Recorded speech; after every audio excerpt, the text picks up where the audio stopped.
Come Over. E canção aqui tá forma parte technically die album Arirang, pero no te aparecer en el álbum. Te aparecer solamente como un hidden track en vinyl. Que si acaso botinha vinyl, por escuchar y acaba. Si acaso bawak concierto na cinema, também por escuchar igual que acaba. E mais claro, tem very caring fans que compartilham isso aqui com a gente para assim aqui por escutar sowieso. Para a tá na onda com a canção aqui tá aí seu official release arriba diferentes streaming services como parte de BTS Festa 2026 na onda com nós está celebrando aniversário. Oficialmente já acaba em dia 3 de junho na Korea for the just north cerca nós e se que officially it's the 13th anniversary de BTS. Miss na by life também agora para assim que compartir um momento com os fans.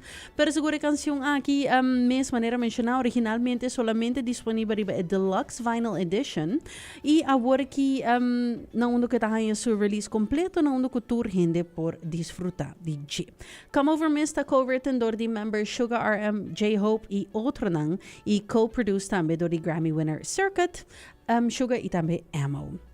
E BTS Festa 2026 já acaba começar mais rato, pero seguro o dia mesmo está just 3 de junho e aqui nanta meta na onda com nalo broadcast ng BTS World Tour Arirang na Busan live viewing ding cinema ng rond mundo e na Aruba também. Seguro que pasin aqui diferente gente no mundo por disfrutar não somente de concerto mas pero de special edition aqui para aniversário na onda que é outro pouco diferente comparar com outro concerto na que já acaba a passa.